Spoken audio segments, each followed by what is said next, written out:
Hello students, in this lecture I will be discussing with you about the integrator and differentiator. These are two of most famous or rather we can say celebrated application of op-amp. So first we will be discussing about integrator. Integration, you know, it is a mathematical operation. Now we will see with the use of op-amp, that is electronically, with the use of op-amp, how can we integrate a signal. So a integrator, or rather we can say a circuit which is called integrator, is such a circuit in which the output voltage waveform is the integral of the input waveform, and that type of circuit is called integrator or integration amplifier. So it is alternately called integration amplifier. So here what I have defined, that the output voltage is integral of input voltage or voltage waveform. So that means output voltage is integral form of input voltage waveform.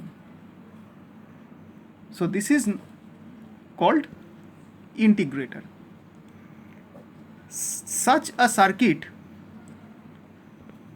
can be obtained by using a basic inverting amplifier configuration if the feedback resistor RF is replaced by a capacitor CF.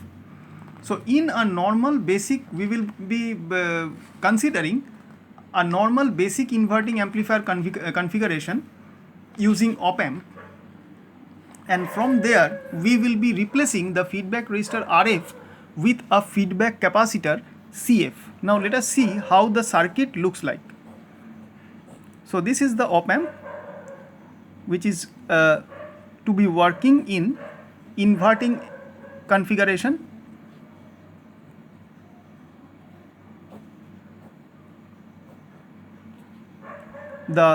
Since it is working in inverting mode, so the non-inverting terminal is obviously grounded, and this is V1. Input bias current IB is approximately 0, we all know, and that is also 0 in the inverting terminal, and the inverting terminal voltage is V2. At the left side of V2 there is R1, the resistance, as usual it is connected, and the input source Vin is applied at the non-inverting terminal. You can see it is connected with the inverting terminal. So this is Vin, the input source, that's why it is inverting mode of operation. And the current through R1 is I1, it is denoted by I1, and the feedback resistor is replaced by a feedback capacitor which is CF, that is connected between the output and the node having voltage V2, and the current through CF is IF, denoted by IF. Suppose output load resistance is connected like this is RL, and across the load resistance the output voltage VO is obtained. Now, so this is the circuit configuration of integrator. Now the expression for the output voltage VO can be obtained by writing Kirchhoff's current equation at node V2 as per usual practice. So by KCL at node V2, node with voltage V2,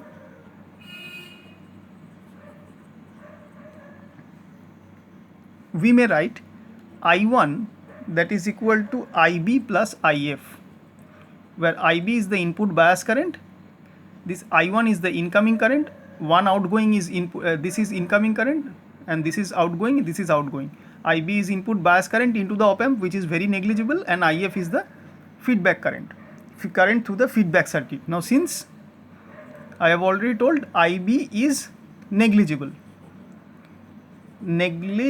small, so therefore we can write I1 is equal to IF, approximately equal to IF. Now the relationship between current through and voltage across the capacitor is required for us. From our basic knowledge of electrical systems or electrical engineering, we know that the relationship between the current through a capacitor and voltage across the capacitor is related, can be derived in this fashion. The basic equation for the working of capacitor is Q is equal to C into V, where we know Q is the charge held by the capacitor,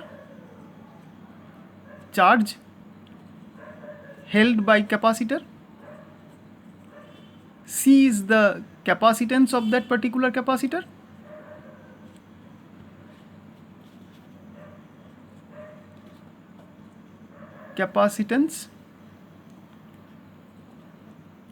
and V is the voltage across the capacitor, C.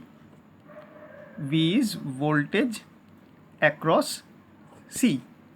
So therefore, if we now differentiate at both sides, we may write with respect to time dq dt, where C is constant, into dv dt. Now what is dq dt?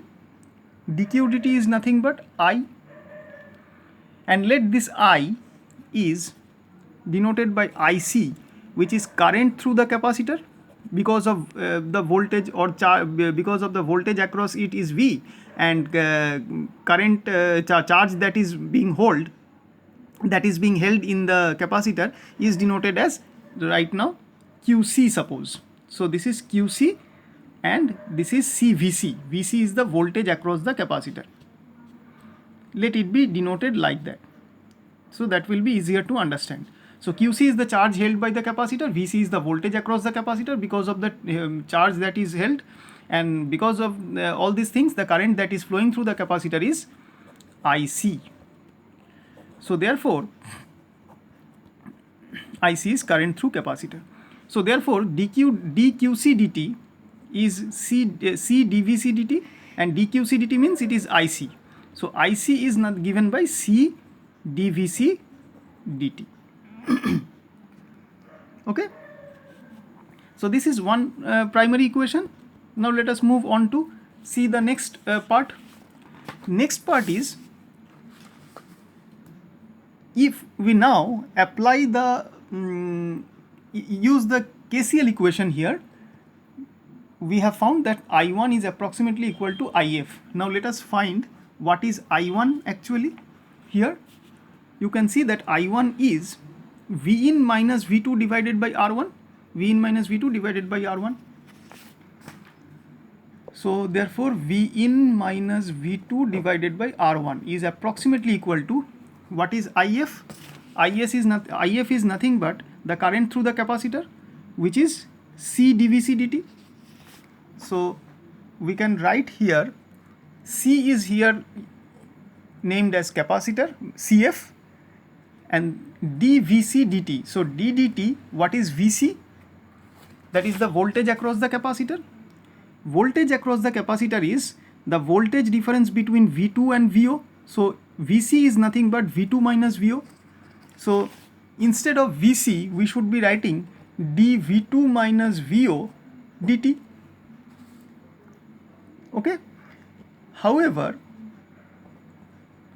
we know that for an inverting amplifier, V1 is equal to V2, approximately equal to 0, as since A is the gain of op amp is very large,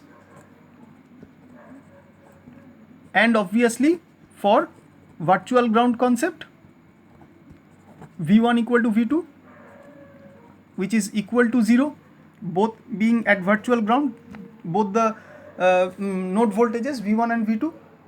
So therefore, if we put it this thing in this equation, in the previous equation, it should be V in by R approximately equal to CF VO dt, and there should be a minus sign in front.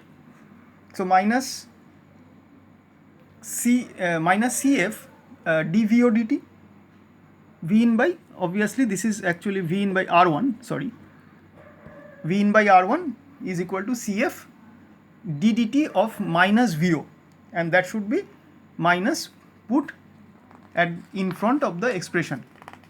So therefore the output voltage can be obtained by integrating both sides with respect to time from this equation. So therefore we can write from integration 0 to t, considering a time interval equal to t, and integrating with respect to dt, V in by R1 dt, that is equal to minus CF is outside because of constant nature, 0 to t dVO dt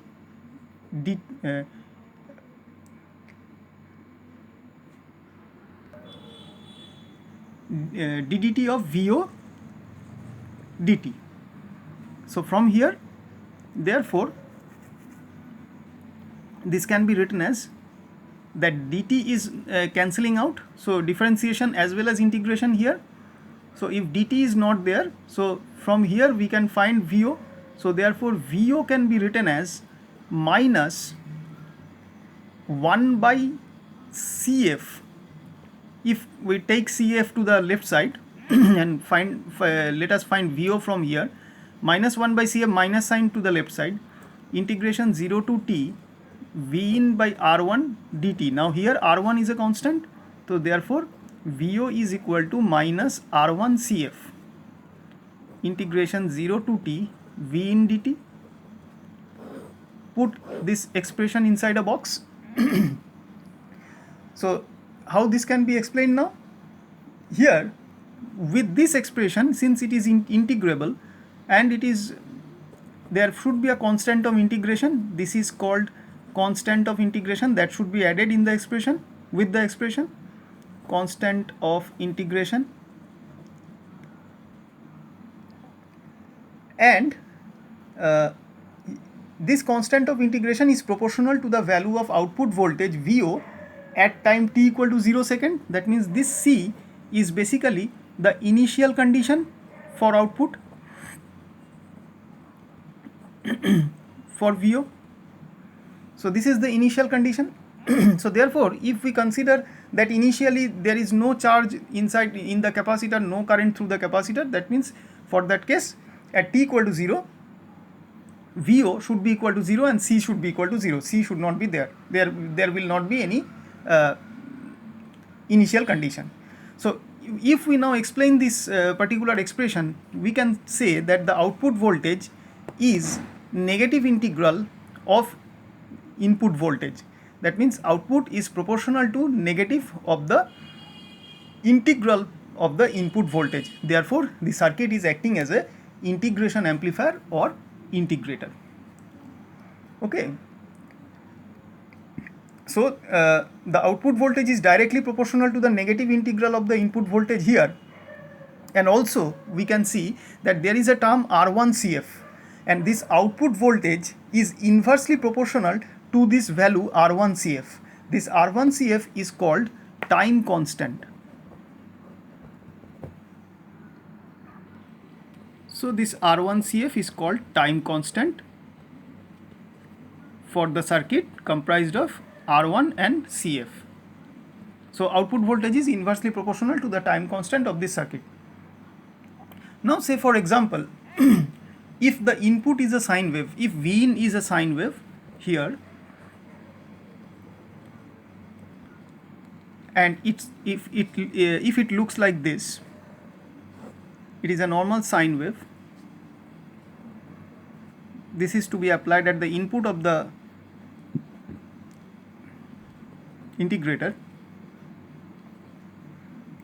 This is one time period, and therefore the output will be a cosine wave, because we know the integration of sine is basically cos, that is negative of cos. So the output will look like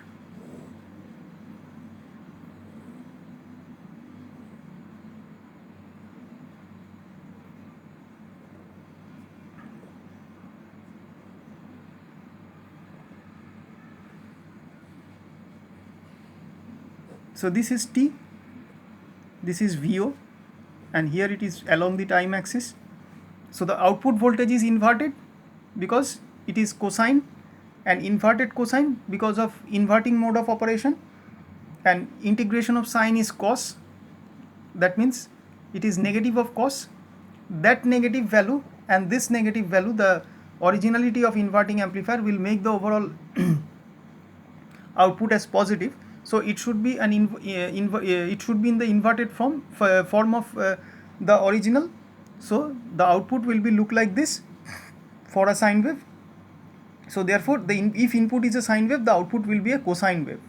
Or if input is a square wave, the output will be a triangular wave. So if Vin is something like this, if it is a square wave, and if we want to integrate this particular square wave, suppose this is along this T and this is Vin, the output will be a triangular wave once again in the inverted nature because of inverted mode of operation.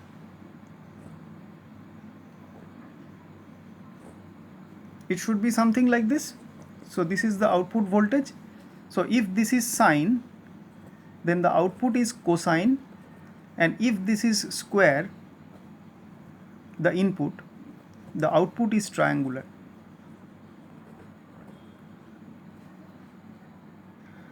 Okay. Now it is to be noted that these waveforms are drawn with the assumption that the time constant is 1, that is 1 second. R1CF is equal to 1 second, and there is no initial constant. C is equal to 0, the constant of integration, and also there is no offset voltage, no offset problem.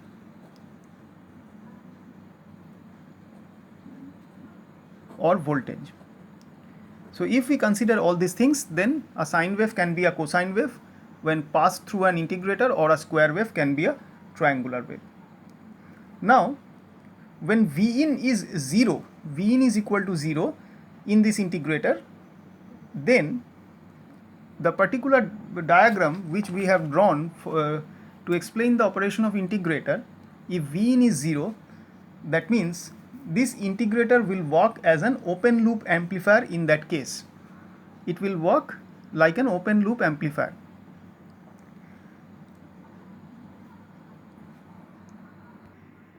So that means if this R1 is directly connected to ground when Vin equal to 0, that means there should not be any input, and so if there is no input, ideally there should not be any output to the op amp if we consider this circuit to be working in zero offset condition.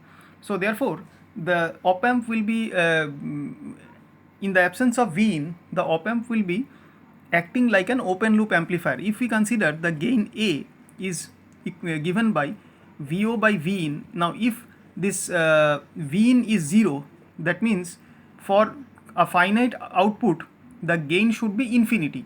So if A is infinity, infinite gain means the op amp, although it is closed, it is working in closed loop, but still it will be behaving like an open loop amplifier. So therefore,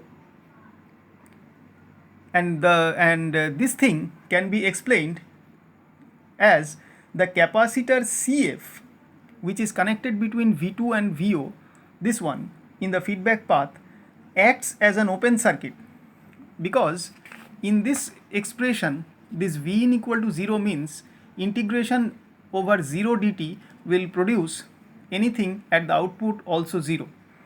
So anything at output 0 means there should not be any current flow in this diagram. There should not be any current flow from V2 to VO. So as a result of that, there should not be any current flow through this RL. And therefore whatever voltage VO is measured across this RL should come as 0.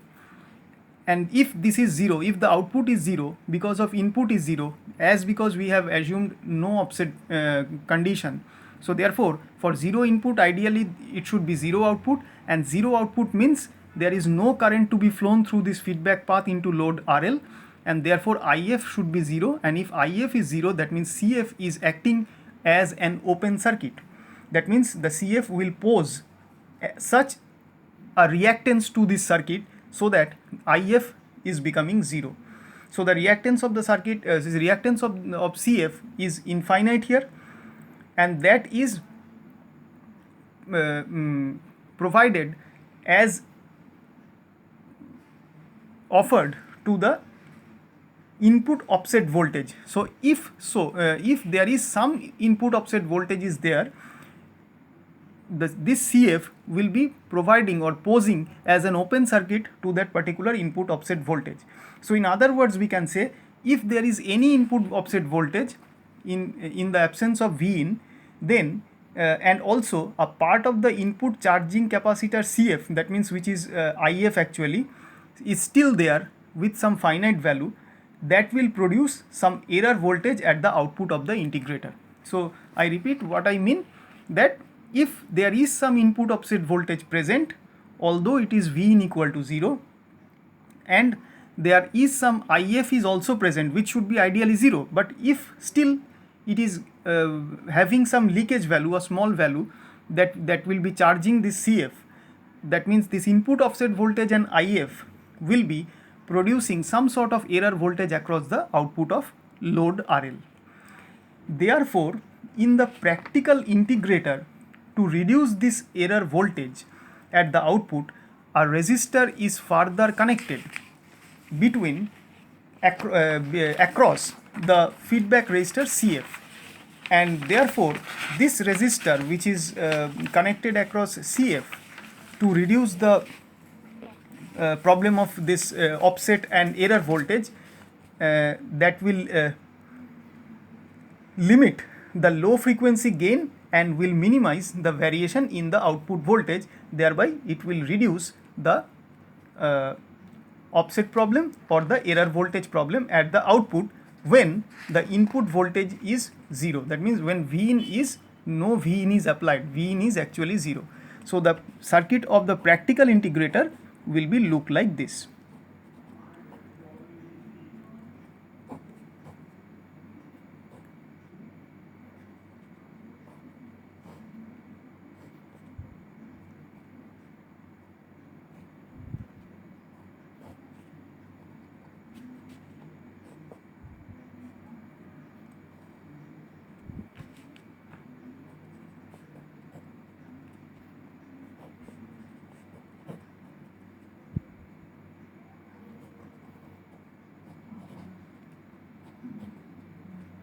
So this is Vin, this is R1.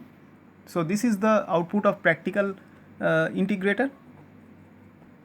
To remove any sort of offset problem and leakage current, that is or very small current that is charging CF, to remove that particular thing, this resistance RF is connected across CF to remove the offset error voltage across load resistance RL.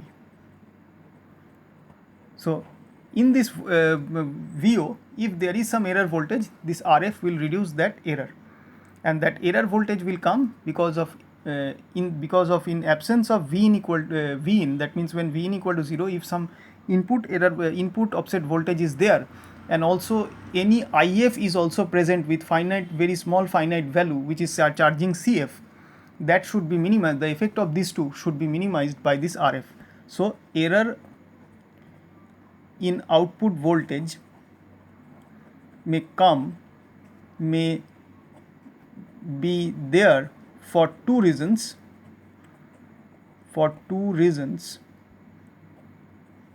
One, because of input offset voltage,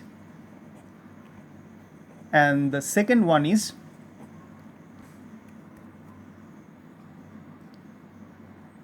small IF, small charging current IF into CF, and so this RF is connected to remove this error problem. So therefore this is the circuit of practical integrator,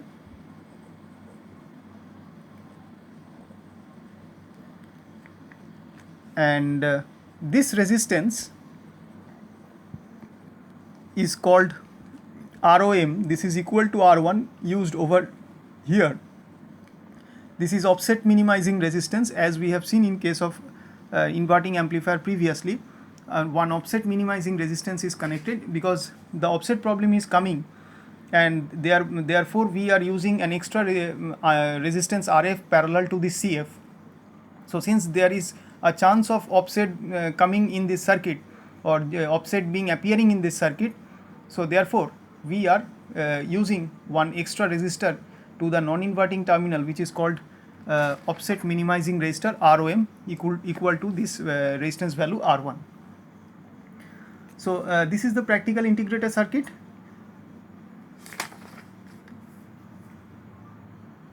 And this RF will do what? It will reduce or limit rather low frequency gain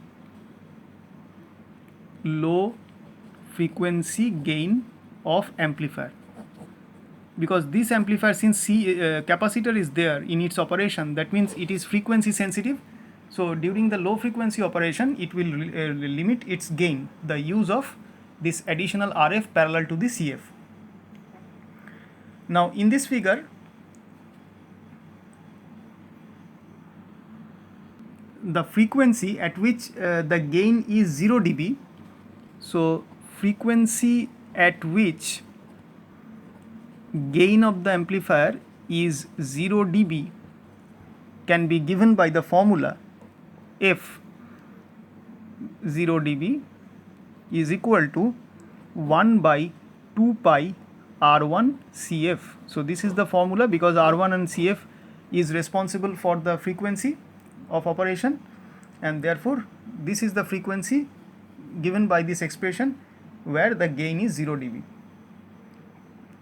Now both the stability and low frequency roll-off problem, which is just I have discussed, this is called low frequency roll-off problem,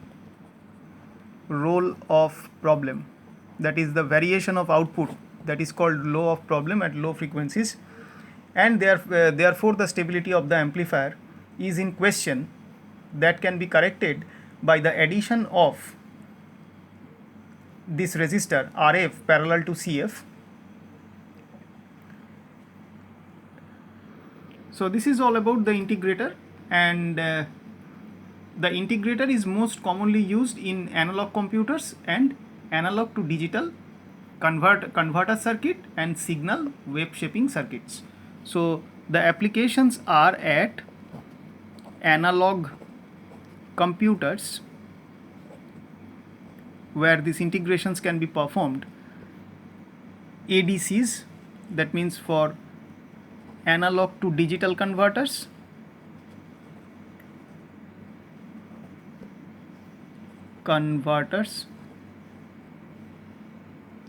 and also signal wave shaping circuits,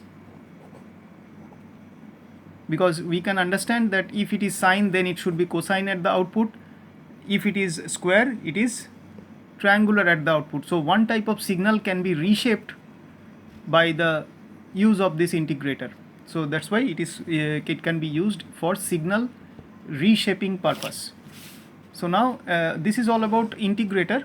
Now we will be discussing about differentiator, the operation which is complementary to integrator, we know. Now the differentiator or differentiation amplifier, alternately it is called differentiation amplifier.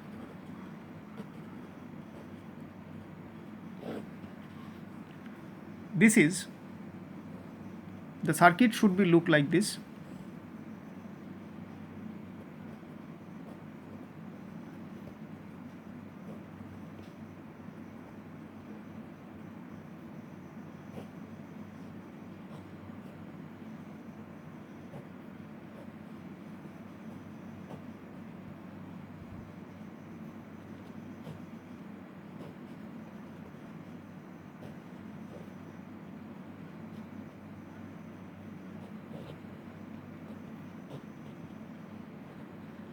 Here also it is working in the inverting mode. As usual, the V in as the input to be applied in the inverting terminal,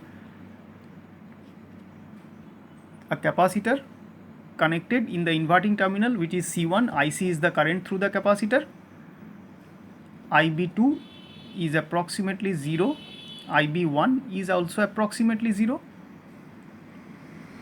And at the non-inverting terminal, offset minimizing resistance ROM is connected, equal to the feedback resistance value. This is a feedback resistance RF, and this is V2. This node is having voltage V2. We know this is V1, and output voltage is VO. A load resistance RL is connected with the output. So therefore, as the name suggests, the circuit performs the mathematical operation of differentiation. From there the name differentiator has come. So here the output waveform is the derivative of the input waveform. So output waveform is equal to time derivative ddt of input waveform.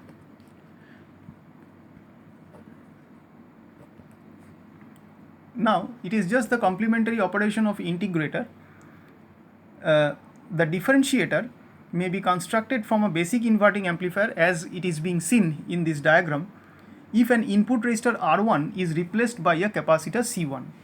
That means the input in the differentiator from a basic from the circuit of basic inverting amplifier, at the inverting input terminal we know a resistor R1 is present, but if we replace that with a C1, a capacitor, then the circuit becomes the circuit of an differentiator or differentiation amplifier.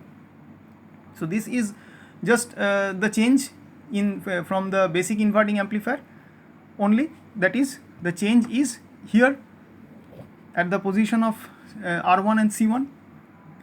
The expression for the output voltage can be obtained by once again by using KCL at node V2. So by KCL at node with voltage V2, we may write IC, the incoming current at V2 is IC, that is equal to two outgoing currents, IB the input bias current and the feedback current IF. Now since we all know why this IB is 0, input bias current approximately 0, so therefore IC is equal to IF. Now what is IC? IC is, once again we know, QC is given by C dVc dt. We know that. Now if we do one thing, dQc dt, differentiating with time with respect to time at both sides,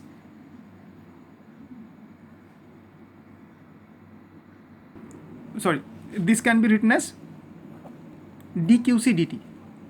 This is already differentiated, so this is actually dQc dt means it is IC, that is equal to C dVc dt. So IC is C dVc dt, so we can replace this here. So therefore replacing this here, we may write that IC, we can see this IC is flowing between V in and V2, so we may write C dV in minus V2 dt, that is equal to what is IF? IF is nothing but that is flowing through RF in this direction. So this is IF, that means this is V2 minus VO by RF. So this is V2 minus VO by RF. Okay, so now we know once again V1 equal to V2 approximately 0 volt, since A is very large as usual, and by virtual ground.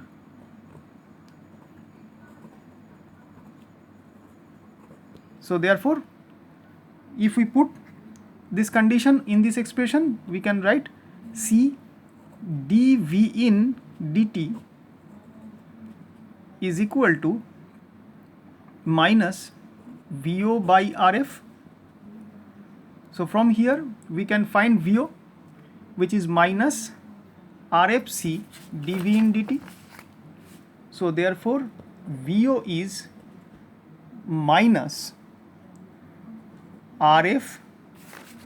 C is obviously here C1. C should be written as C1 in all cases. So RF C1. So therefore VO is RF C1 dV in dt. So this is the expression of differentiator, output voltage expression. So here we can see that the output VO is equal to RF C1 times the negative instantaneous rate of change of input voltage with respect to time. That means the time derivative of input voltage, output voltage is proportional to negative of time derivative of input voltage.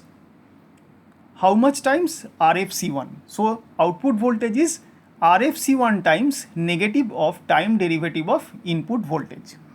So alternately we can say that the output voltage is equal to RF C1 times the negative instantaneous rate of change of input voltage with time. Now since the differentiator performs the reverse of integrator's functions, so a cosine wave input will produce a sine wave here, and a triangular wave input will produce a square wave. So whatever we have seen in the last case, in the previous case, will be just reversed. So therefore, if we consider once again those waveforms here, as we have seen in case of different integrator, if now this is now the input, this was the input for integrator, now this should be the input for differentiator. So the output should be this one for the differentiator. If the input for integrator was this one, the square wave, and the output was triangular. Now for differentiator, this triangular should be input and this square should be output. So it will be just the reverse functionality of differentiator with respect to integrator. However, the this differentiator, which I have drawn over here, the circuit, it will not do this because it has some practical problems. Like we have seen, there are some practical problems for integrator also.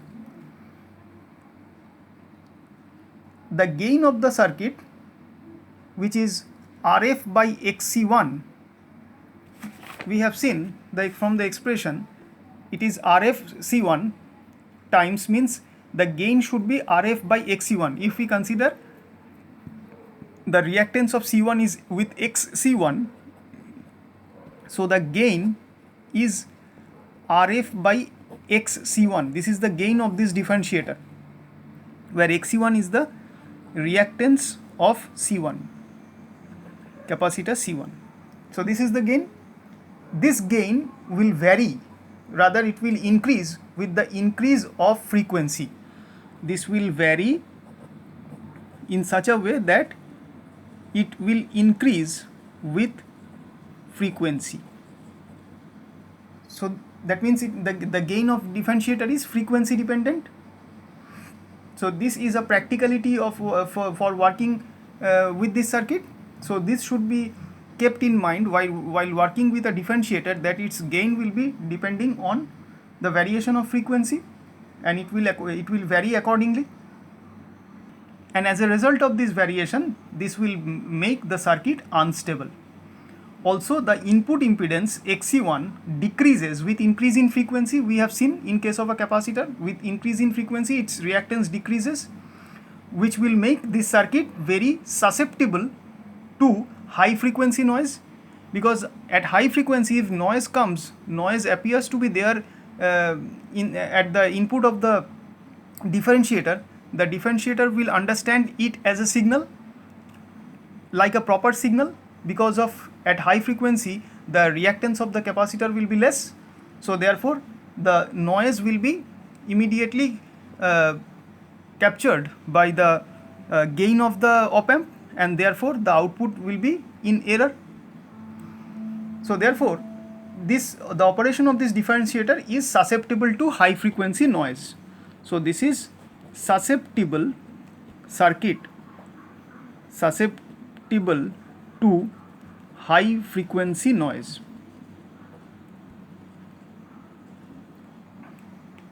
Okay.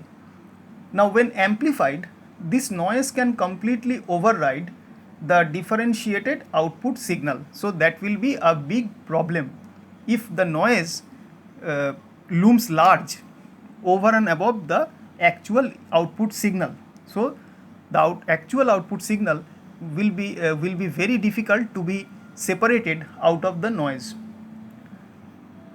Like integrator, the frequency at which this circuit will offer 0 dB gain is given by f 0 dB 1 by 2f is 2 pi RF C1, as like we have seen in case of integrator, 1 by 2 pi RF C1. Now both the stability and high frequency noise problems can be corrected by addition of two components, R1 and C1, and the circuit henceforth that will be evolved is called practical differentiator. So the circuit will be something similar as we have seen in case of an integrator, practical integrator. So the practical differentiator will be something like this.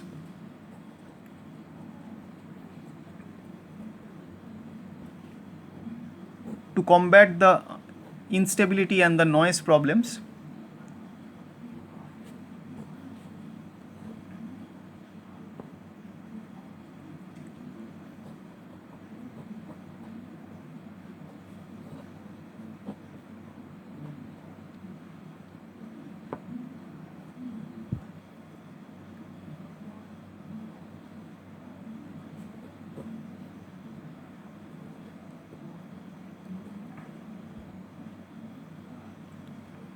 So here we can see, as usual, two external resistances. One is in series with C1 to be connected at the inverting input, which is R1 here, and another capacitor is connected parallel to RF in the feedback path denoted by CF, that is connected parallel to RF. So this R1 and CF are separately introduced to combat, and this is the offset minimizing resistance as usual. So R1 and CF separately introduced to combat stability and noise related issues. Okay, and this is the circuit of practical differentiator.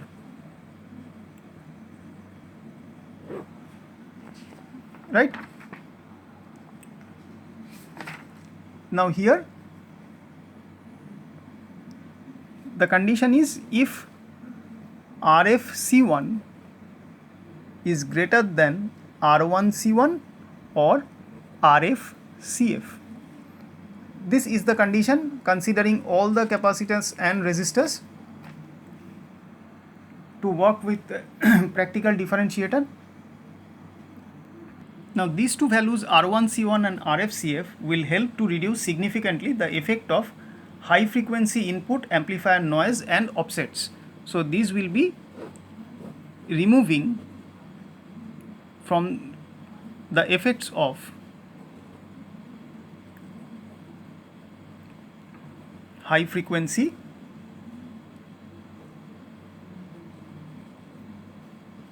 input and amplifier noise and offsets also, if any. So additionally, therefore this one resistance R1 and one capacitor CF is being used. Okay. And above all, it makes the circuit more stable by preventing the increase in gain with frequency. That means the chances of variation of gain with frequency will also be taken in control with the application or with the additional connection of this R1 and CF. And another condition of working with differentiator is the input signal will be differentiated properly if the time period t of the input signal is larger than or equal to RFC1. So the another condition, important condition, is time period of input signal t should be greater than equal to RFC1, which is the generally the gain or the time constant of this particular circuit. Not gain, actually it should be called time constant of this particular circuit. So now if we draw the waveforms, if we apply at the input a sine wave, this is t, this is t, and this is V in. If this is V in, the V out should be, this is V, if this is V out, it should be a cos wave or a cosine wave. Okay, so this is the time period t. So if this is the input to the differentiator, this should be the output. And also, if the input is a square wave, the two same inputs what we have provided earlier to integrator also, now the same two inputs are provided to the differentiator. So if we apply square wave at its input, the output should be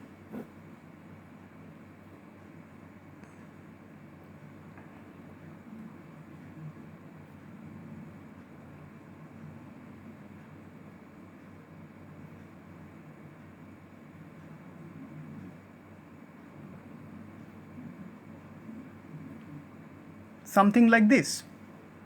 So this is VO and this is T. This is called spike. So if input is a square wave, output should be a spike from a differentiator. If input is sine wave, output is cosine wave from a differentiator. The differentiator is most commonly used in applications of differentiator in wave shaping circuits, because we can understand if this is the waves that is provided at its input, this should be the output. The output should be look like this. So that means the waves are shaped differently. So differentiator can be used as wave shaping circuit applications to detect high frequency components in an input signal. So differentiator can separate out the high frequency component in an input signal by proper wave shaping, and also as a rate of change detector in FM modulators. So it can also be used differentiator in FM modulators for rate of change, that is time rate of change rather, rate of change detector. So for FM modulator circuit, this differentiator can be used. This FM means it is frequency modulation. So in case of frequency modulation circuit, the differentiators may be used. So this is all about the integrators and differentiators that was to be discussed. I hope you have understood and enjoyed. Let's move on to the next lecture in the next class. Thank you.